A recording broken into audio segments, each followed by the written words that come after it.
Good evening. This is All India Radio. I am Nishit Kumar and with me is Renuka RS with the evening news.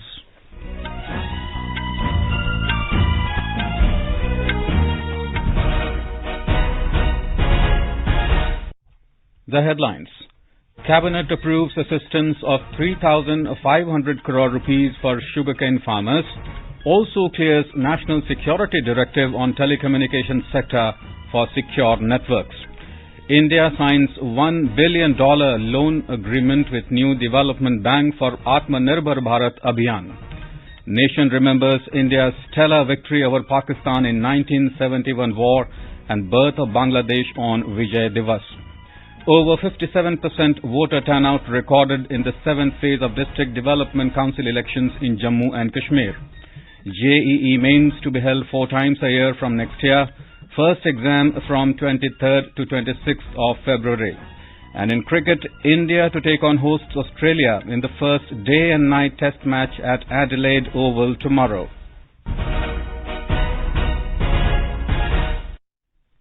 As the nation fights the COVID-19 pandemic, we begin with a message of precaution to stay safe and protected by following these 3 simple steps. Wear a face mask. Maintain 2 gaz ki doori for social distancing and focus on hand and face hygiene.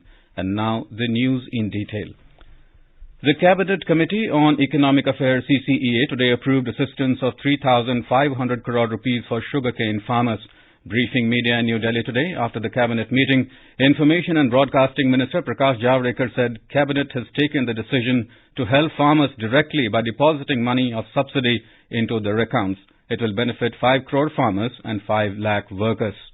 Today, Cabinet has taken a historic decision to help farmers directly by putting money of subsidy into his bank accounts. The subsidy will be given on 60 lakh tons of sugar exports at the rate of 6,000 rupees per ton. This will help 5 crore farmers and 5 lakh workers in various sugar mills also. Mr. Javadekar said CCEA also approved revised cost estimate of Northeastern Region Power System Improvement Project for 6 states for strengthening of the intra-state transmission and distribution systems. He said the project reflects government's commitment to the total economic development of the Northeastern region and to strengthen the intra-state transmission and distribution infrastructure in the region. पूर्वोत्तर भारत के 6 राज्यों में असम, मणिपुर, मेघालय, मिजोरम, नागालैंड, त्रिपुरा इनमें बिजली की संरचना को सुधार करने का एक काम जारी है 4 साल से और इस काम के लिए अब संशोधित बजट आज मंजूर किया है। अब ये खर्चा पहले 5,000 करोड़ था, अब ये 6,700 करोड़ होगा। ये सेंट्रल सेक्टर स्कीम है। 50% केंद्र सरकार, 50% विश्व बैंक इसमें पैसे देंगे। The Cabinet also approved auction of spectrum in 700 MHz, 800 MHz, 900 MHz, 1800 MHz, 2100 MHz, 2300 MHz and 2500 MHz frequency bands for validity period of 20 years.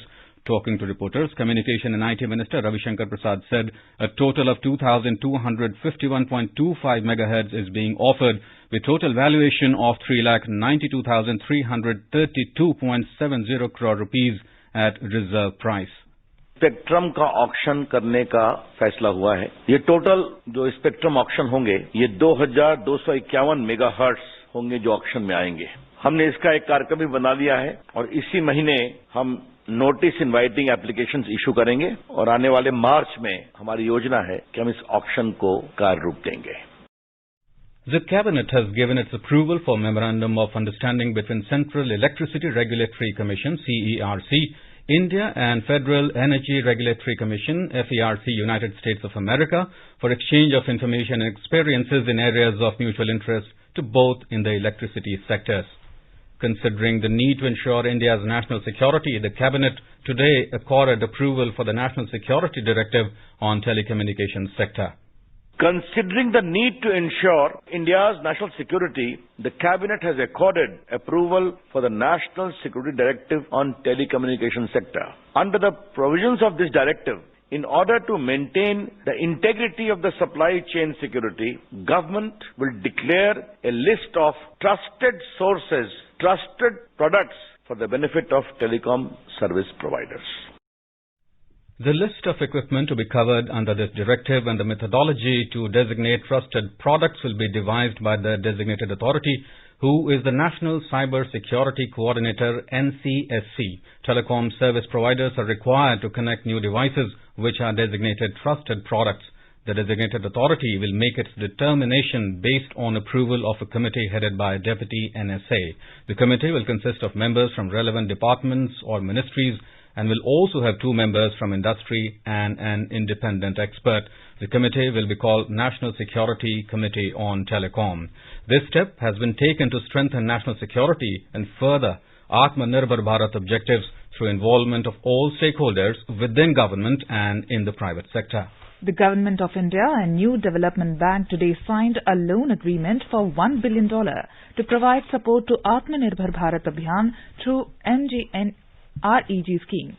The Finance Minister said the program will support government in mitigating the adverse economic impact of COVID-19 pandemic and enable economic recovery in the rural areas through natural resource management NRM works. This will facilitate economic activity and employment generation to stimulate rural demand to combat the decline in economic activity due to outbreak of the COVID-19. The ministry said the program proposes creation of durable rural infrastructure assets relating to NRM and generation of employment opportunities for rural poor, especially migrant workers who have returned from urban areas and have lost their livelihoods due to the COVID-19 pandemic. The agreement was signed by Joint Secretary in Department of Economic Affairs Baldev Purushartha and Xian Zhu, the Vice President and Chief Operations Officer on behalf of the New Development Bank. Information and Broadcasting Minister Prakash Javadekar today reiterated government is always committed to farmer welfare and will keep assuring the farmers and addressing their concerns. In a tweet, Mr. Javadekar said the agriculture reforms that have taken place is exactly what farmer bodies and even opposition parties have been asking over the years. The Supreme Court today said it is mooting the formation of a committee to hold talks with the agitating farmers and settle the matter amicably. A bench comprising Chief Justice S.A. Bobde and Justices A.S. Bopanna and V. Ramasubramaniam said the panel will have members of Bharatiya Kisan Union, the Government of India and other farmer organizations. The court was hearing 2 petitions seeking removal of farmers protesting at the Delhi NCR borders against the recently passed Farm Act. The Apex Court has issued notice to Central, Haryana, Uttar Pradesh, Delhi and Punjab governments in the petition. It has also said the petitioners can plead the organizations and unions representing the protesting farmers. The case will be heard again tomorrow. Nation today remembered India's stellar victory over Pakistan in 1971 war and birth of Bangladesh on Vijay Divas. Prime Minister Narendra Modi led the nation in paying rich tributes to the brave hearts on the beginning of the 50th anniversary celebrations of the 1971 India-Pakistan war. The day is observed as Vijay Divas every year on 16th of December to mark India's victory over Pakistan in the 1971 war that also led to the creation of Bangladesh. On the occasion, Mr. Modi laid wreath at the National War Memorial and paid homage to the fallen soldiers. He was accompanied by Chief of the Defence Staff, General Bipin Rawat, Army Chief, General M.M. Naravane, Navy Chief, Admiral Karambir Singh, and Air Force Chief, Air Chief Marshal R.K.S. Bhadauria. The Prime Minister Narendra Modi lighted the victory flame Swarnim Vijay Mashal, marking the beginning of the golden jubilee of India's victory over Pakistan in 1971 Indo-Pak War. 4 mashals will be carried to various parts of the country, including to the villages of Paramveer Chakra and Mahavir Chakra, bodies of 1971 war. Defence Minister Rajnath Singh unveiled the logo for Swarnim Vijay Varsh to mark the anniversary of the war. 16th of December, which is celebrated as Vijay Divas, is a monumental day in the history of world politics when just in a span of 13 days a war was fought and a sovereign nation, Bangladesh, was born. The historic military victory was recorded after the chief of the Pakistani forces, General Amir Abdullah Khan Niazi, along with over 93,000 troops, surrendered unconditionally before the Indian forces. This was the largest military surrender and paved the way for the creation of Bangladesh. The 1971 war was a fallout of the oppressive political and economic policies of West Pakistan towards East Pakistan, which caused unimaginable human sufferings, leading to the exodus of more than 10 million refugees into India. The military option was exercised by India only when all the political and diplomatic efforts to resolve the issue failed. In a historical address in Dhaka in early 1971, Sheikh Mujibur Rahman had said, "The struggle for independence will continue till the liberation force Mukti Bahini reaches a certain destination, that is creation of a new sovereign country."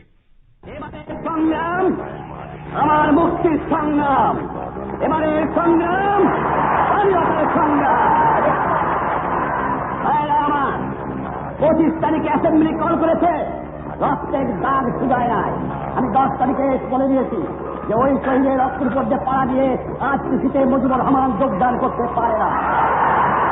Joy Bangla. Within 3 days of the declaration of the war, Indian forces were able to completely ground the Pakistani Air Force. Then came the historic broadcast by the Indian Army Chief, Field Marshal Sam Manekshaw, on All India Radio, asking General Niazi to lay down arms. The surrender came on the heels of a tough warning by Field Marshal Manekshaw to Pakistan: "You surrender or we wipe you out." He assured them of treatment as per the Geneva Convention. They were soldiers. They carried out their government's order. I had nothing against them. They fought well, they lost. Therefore, when they came in, I looked after them. I put them in barracks. They slept under cover. We haven't got enough barracks for everybody, for their 93,000 and my own troops. So my troops slept on the ground. General Jagjit Arora presided over the historic surrender of the Pakistan Army in Dhaka. He wanted that the signing of instrument of surrender should be conducted publicly, and it was taken place accordingly. I had decided that we'll take the surrender in public view. So that's why the surrender was taken on the race course. And the public has gathered there in absolutely large numbers, which has had a tremendous effect on public. News Services Division of All India Radio, in its program Spotlight, will broadcast a feature on Vijay Diwas tonight. This can be heard on FM Gold channel and additional frequencies from 9:15 p.m. onwards. Bangladesh is celebrating Victory Day, also known as Bijoy Dibosh, to mark the day of attaining liberation from Pakistan and becoming an independent nation in 1971 under the leadership of Bangabandhu Sheikh Mujibur Rahman. As a mark of respect to the martyrs of the liberation war of Bangladesh, wreaths were placed at the National Memorial in Sawar on the outskirts of Dhaka on behalf of President M. Abdul Hamid and Prime Minister Sheikh Hasina this morning. More from our Dhaka correspondent. Prime Minister Sheikh Hasina, in her message on the occasion of Bijoy Dibosh, called Bangladesh the land of Lalon Shah, Rabindranath Tagore, Qazi Nazrul Islam and Jivanando. She reminded that Bangladesh gained its independence based on the sacrifice of people of all faiths and religions, including Muslims, Hindus, Buddhists and Christians. She added that Bangladesh has the heritage of liberal spirituality and pluralism. Sheikh Hasina cautioned people that some forces in the country are trying to mislead ordinary Muslims to create unrest and pull back the country to the situation that prevailed 50 years back. She called upon the youth to uphold this spirit and not forget the sacrifice of the forefathers. Rajesh Jha, AIR News, Dhaka. You are listening to the evening news on All India Radio. A reminder of the headlines before we move on. Cabinet approves assistance of 3,500 crore rupees for sugarcane farmers. Also clears National Security Directive on telecommunication sector for secure networks. India signs $1 billion loan agreement with New Development Bank for Atmanirbhar Bharat Abhiyan. Nation remembers India's stellar victory over Pakistan in 1971 war and birth of Bangladesh on Vijay Diwas. Over 57% voter turnout recorded in 7th phase of District Development Council elections in Jammu and Kashmir. JEE mains to be held 4 times a year from next year. First exam from 23rd to 26th of February. And in cricket, India to take on host Australia in first day and night test match at Adelaide Oval tomorrow. For quick news updates round the clock, follow us on our Twitter handle at AIR News Alerts. चलो मिलकर एक शुरुआत करें, चलो एक फैसला आज करें, मास्क नहीं तो टोकेंगे, कोरोना को रोकेंगे, चलो एक इरादा करते हैं, चलो कुछ वादा करते हैं, मास्क नहीं तो टोकेंगे, कोरोना को रोकेंगे। voting concluded peacefully this afternoon for the 7th phase of District Development Council DDC elections in Jammu and Kashmir. Voting took place in 31 DDC constituencies in this phase. Of this, 13 were in Kashmir Valley and 18 in Jammu Division. 57.22% voter turnout was recorded in this phase. The elections are being held in 8 phases. Addressing a press conference in Jammu this evening, State Election Commissioner K.K. Sharma said in Jammu, voting percentage was 71.93%, which is highest till now. In Kashmir Valley, 39.52% voting was recorded, which is also highest till now. More from our Jammu correspondent. Poonch district topped the list with an impressive voter turnout of 80.12%, followed by Riyasi district with 76.75% and Udhampur at 75.63%. In Kashmir Valley, Bandipora district recorded highest polling at 70.47%, followed by Baramal district with 59.53% and Kupwara district with 59.23% in the 7th phase of elections. With today's polling, the fate of 298 candidates has been sealed in the ballot boxes. The first ever District Development Council polls are being held in J&K Union Territory in 8 phases. The last and 8th phase will be held on December 19, while the counting of votes will be taken up on December 22. R.K. Raina, AIR News, Jammu. In Kerala local body polls, the ruling Left Democratic Front, LDF, registered a clear victory in most of the urban and rural local bodies elections. Among the 6 corporations in the state, the LDF won clear majority to rule in Thiruvananthapuram, Kollam and Kozhikode corporation and is in slight upper hand in Kochi and Thrissur corporations, followed by closely Congress-led UDF. Repelled Trinamool Congress leader Suvendu Adhikari submitted his resignation as an MLA to the West Bengal Assembly Secretary today. Adhikari, the MLA of Nandigram constituency in Purba Medinipur district, resigned from the state cabinet last month. He was maintaining distance from the party leadership for quite some time. Education Minister Ramesh Pokhriyal Nishank today announced that joint entrance examination JEE Main will be held 4 times a year starting 2021. Mr. Nishank said it will offer flexibility to students and chance to improve their scores.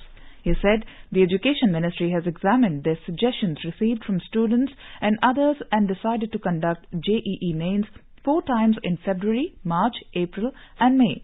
Mr. Nishank said in February the exam will be held from 23rd to 26th.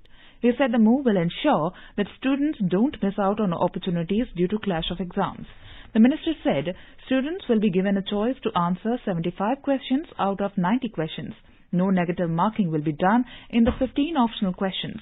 The minister also announced that drawing from the National Education Policy for the first time ever, JEE Main Examinations 2021 will be conducted in 13 languages: Assamese, Bengali, Kannada, Malayalam, Marathi, Odia, Punjabi, Tamil, Telugu, Urdu, Hindi, English and Gujarati. The minister informed that a candidate need not appear in all the 4 sessions. However, if candidate appears in more than 1 session, then his or her best of the 2021 NTA scores will be considered for preparation of merit list or ranking. The Karnataka Public Instruction Commissioner issued orders today to resume the Vidyagama Continuous Learning Program for primary and high school children. The COVID Technical Advisory Group had advised against starting the regular schools, and hence the Primary and Secondary Education Department has decided to launch the Vidyagama program. Instead of regular classes with full attendance, the Vidyagama program will be implemented with a revised format in government, aided and unaided schools. A report from our Bengaluru correspondent. Vidyagama program that was stopped earlier due to COVID threat will be resumed again from January 1st in a revised format. Primary and Secondary Education Minister S. Suresh Kumar has said that students will be divided into smaller groups of 15 to 20, considering the number of teachers and classrooms available in each school. Students will be allowed to come to school for half a day with parental consent. In compliance with the COVID-19 guidelines, wearing a mask, sanitizing hands frequently, and being subjected to thermal scanning will be followed in all schools. Timetables will be set with 3 classes of 45 minutes each. As per the schedule released by the Department of Primary and Secondary Education, students of class 10 will have classes in the morning, students in classes 9 and 8 will have classes in the afternoon, and the primary level classes are planned to be held on alternative days. Sudhindra, AIR News, Bengaluru. Information and Broadcasting Minister Prakash Javadekar has said that no stations of All India Radio will be closed, downgraded or converted into relay centres. Speaking to media in New Delhi, Mr. Javadekar said there is a deliberate attempt by somebody to spread rumors and fake news that government is closing certain AIR stations.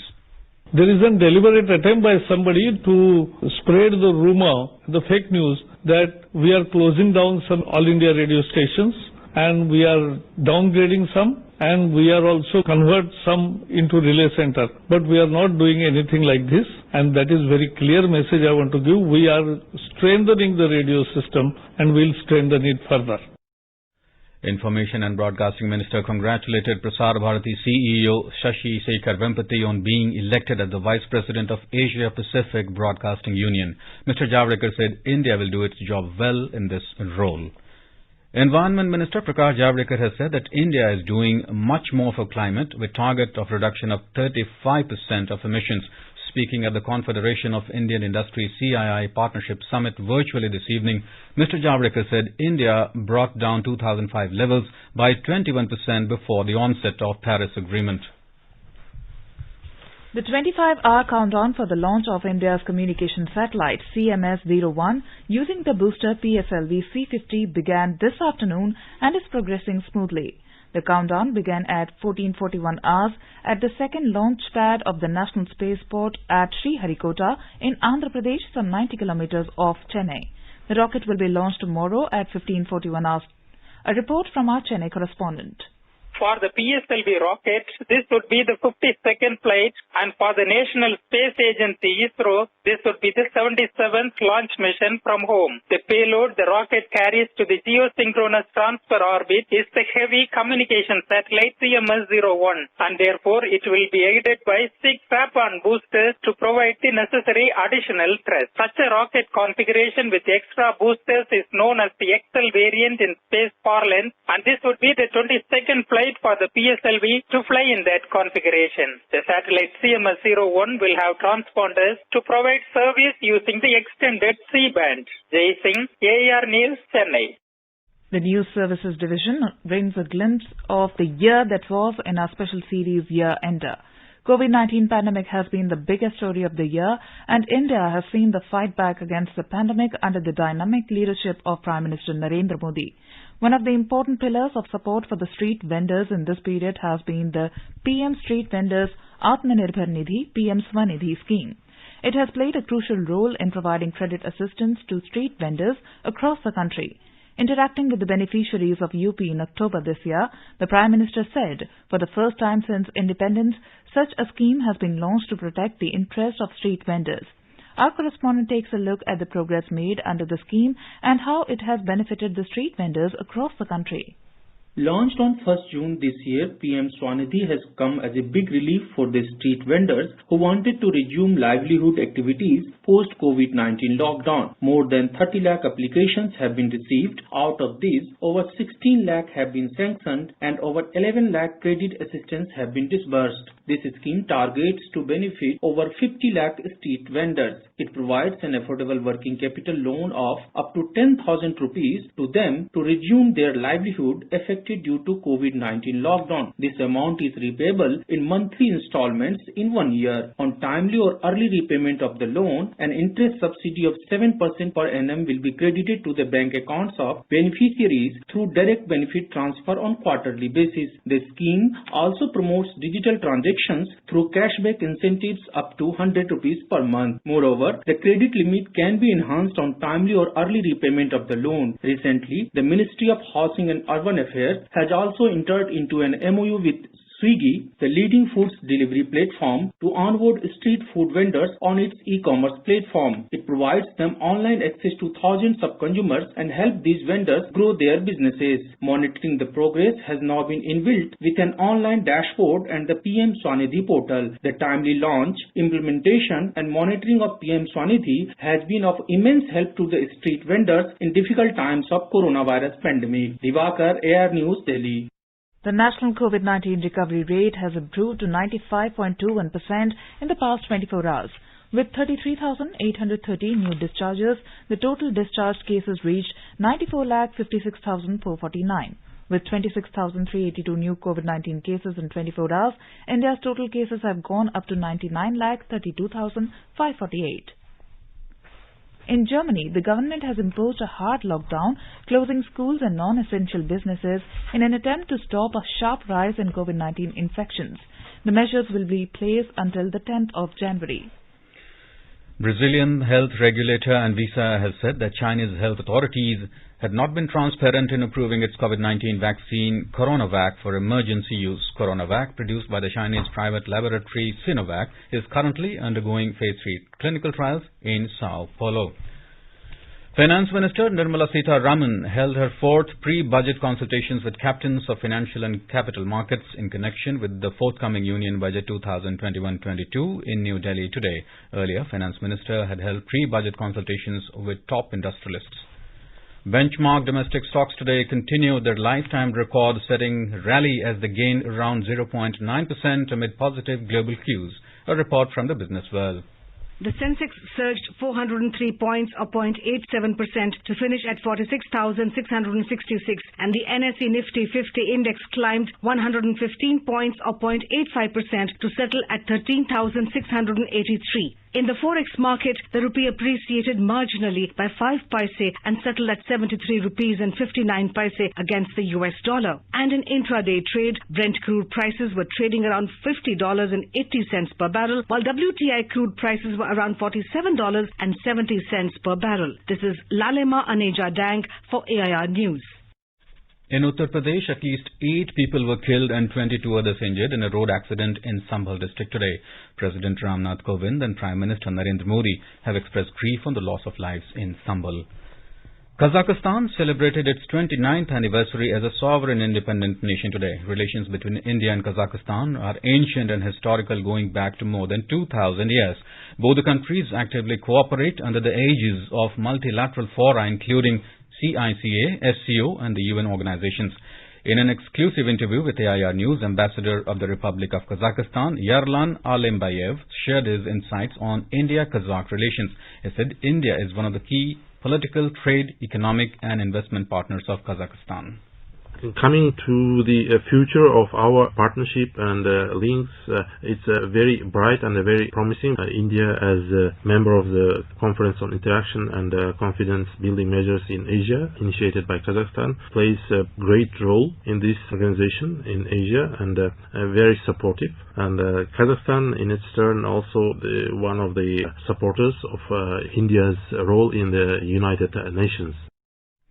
In cricket, India will face host Australia in the first day and night test match at the Adelaide Oval beginning tomorrow. The match will start at 9:30 a.m. Australia had won the ODI series, while the men in blue walked away with the honours in the T20 series.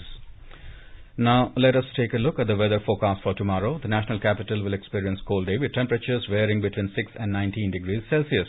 Mumbai will have partly cloudy sky and temperatures will vary between 22 and 32 degrees Celsius. Chennai is likely to have thunderstorm with rain and temperature hovering between 22 and 23 degrees Celsius. Kolkata is likely to have fog in the morning and mainly clear sky. Later, the temperature will vary between 15 and 27 degrees Celsius.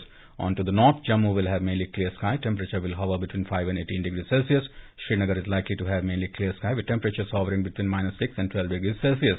In Leh, there will be partly cloudy sky and temperature will vary between -10 degrees and 2 degrees Celsius. Gilgit will have mainly clear sky, becoming partly cloudy towards afternoon or evening, with temperature varying between -4 degrees Celsius and 12 degrees. Muzaffarabad will witness mainly clear sky and temperature will vary between 3 and 18 degrees Celsius. Dehradun will have mainly clear sky with temperature hovering between 5 and 21 degrees Celsius. And now, before we end the bulletin, the headlines once again. Cabinet approves assistance of 3,500 crore rupees for sugarcane farmers. Also clears National Security Directive on telecommunications sector for secure networks. India signs $1 billion loan agreement with the new development bank for Atmanirbhar Bharat Abhiyan. Nation remembers India's stellar victory over Pakistan in 1971 war and the birth of Bangladesh on Vijay Divas. Over 57% voter turnout recorded in the 7th phase of District Development Council elections in Jammu and Kashmir. JEE mains to be held 4 times a year from next year. First exam from 23rd to 26th of February. And in cricket, India to take on hosts Australia in the first day and night test match at Adelaide Oval tomorrow. For details of these stories and more, log on to our website, newsonair.com and News on AIR app. And with that, we end the evening news. Good night.